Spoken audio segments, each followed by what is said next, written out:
Bem-vindos à aula de Biofísica do Sistema Muscular. O músculo basicamente constitui 40% da massa do corpo e ele é formado por um feixe de fibras. Esse músculo ele é classificado em dois tipos. O primeiro, o músculo liso, que tem como características contração mais lenta, mas com intensidade muito maior, como por exemplo a bexiga e as artérias.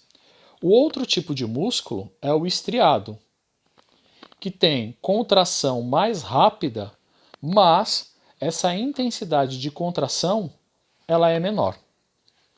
O músculo estriado é subdividido em músculo cardíaco e músculo esquelético. O músculo cardíaco tem como características ser um músculo involuntário e ele trabalha de maneira rítmica. Além disso, a característica do filamento ele é anastomosado, ou seja, são filamentos que se bifurcam.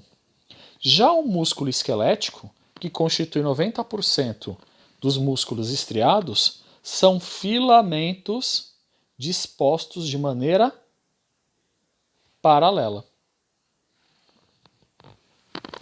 Como é a estrutura da junção neuromuscular? Então, para eu ter uma junção neuromuscular entre o neurônio e o músculo, existe uma sinapse, que é uma sinapse química. Consequentemente, há um neurotransmissor que faz com que a célula pré-sináptica se comunique com a célula pós-sináptica. No caso de uma junção neuromuscular, o neurotransmissor é a acetilcolina, a famosa ACE.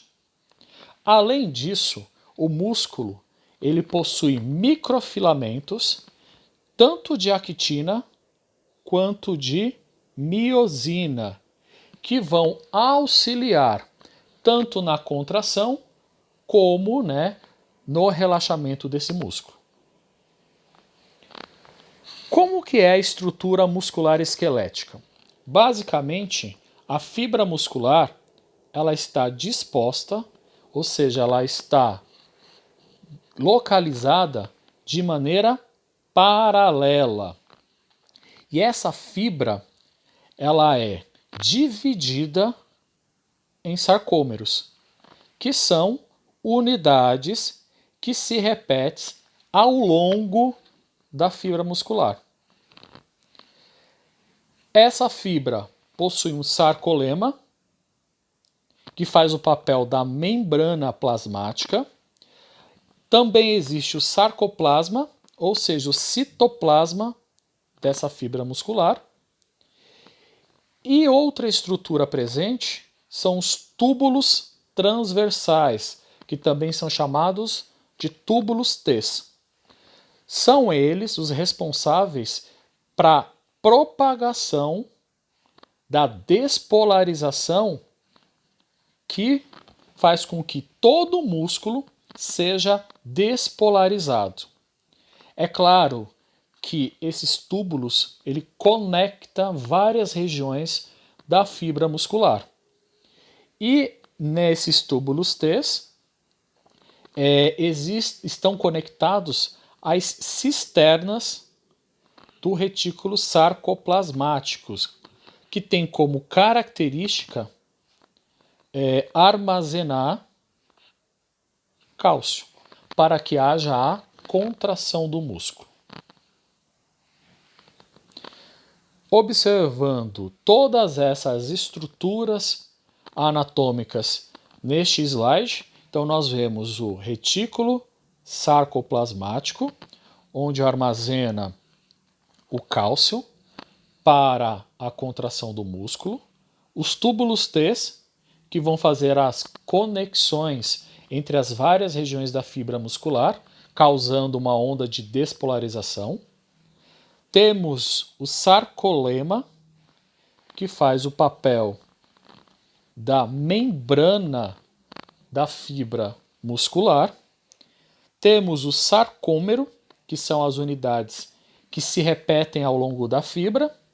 E temos também os microfilamentos ou microfilamentos grossos, que são as miosinas, e os miofilamentos ou microfilamentos finos, que são as actinas.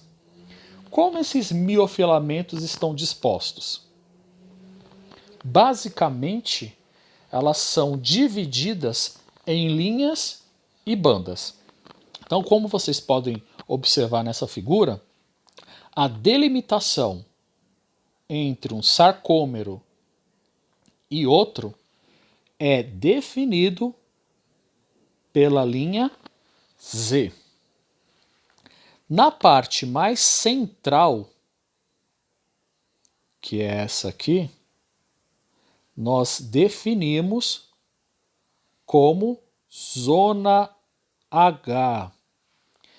É onde se encontra somente os miofilamentos contendo miosina, ou seja, miofilamentos grossos.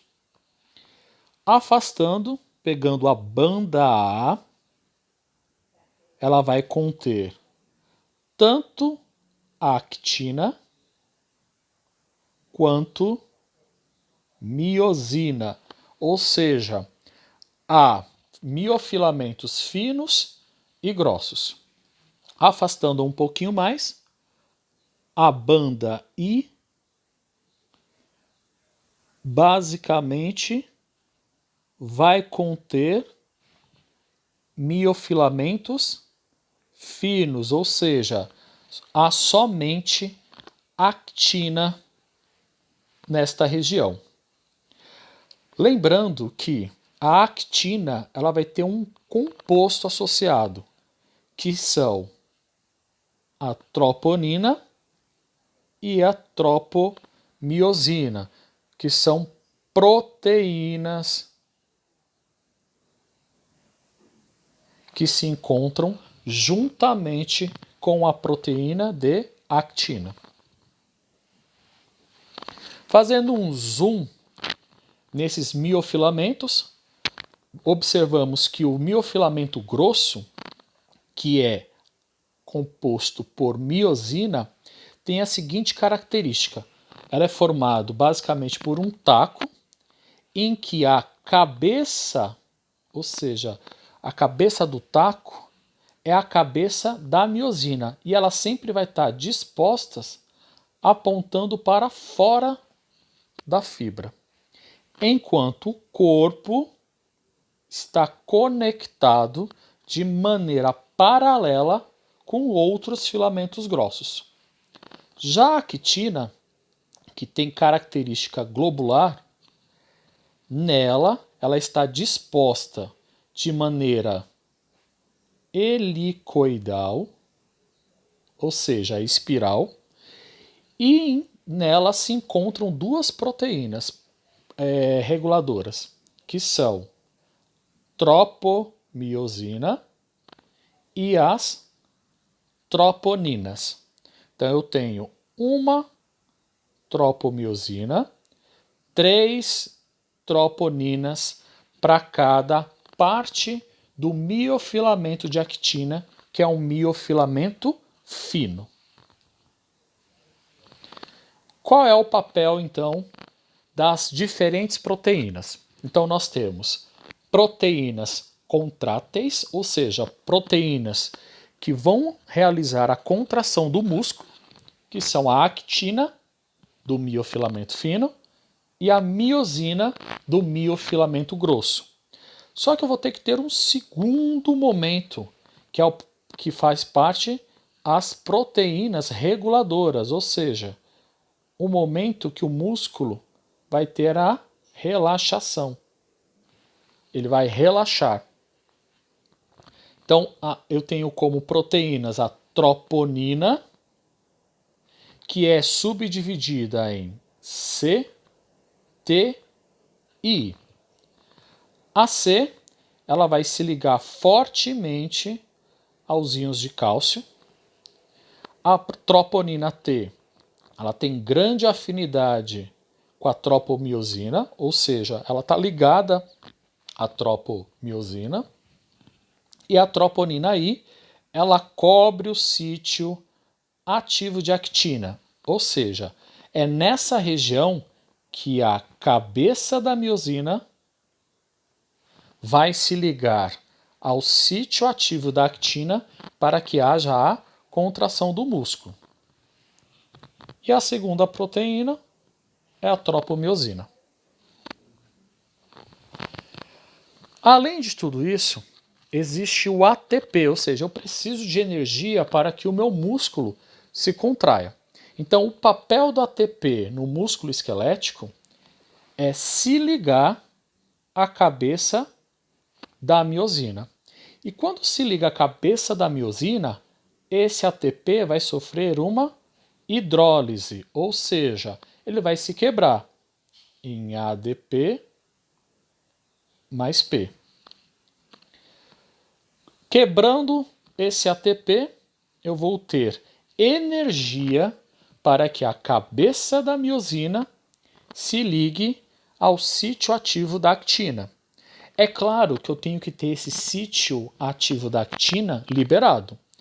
E aí vem o papel da troponina. O cálcio que vai ser liberado na fibra muscular, ela vai interagir com a troponina C. E essa troponina C vai puxar as outras troponinas, tanto a I quanto a T, e vão fazer com que libere o sítio ativo da actina. Então, a cabeça da miosina já tem energia para ligar ao espaço que foi provocado com a ligação do cálcio com a troponina C. Então, a cabeça da miosina se liga ao sítio ativo da actina e a partir deste momento eu falo que há a contração do músculo. Não há contração do músculo se não houver a hidrólise do ATP na cabeça da miosina e a liberação do sítio de actina, que vai acontecer com a ligação do cálcio à troponina C. Se vocês tiverem quaisquer dúvidas a respeito desta aula, entre em contato com o professor.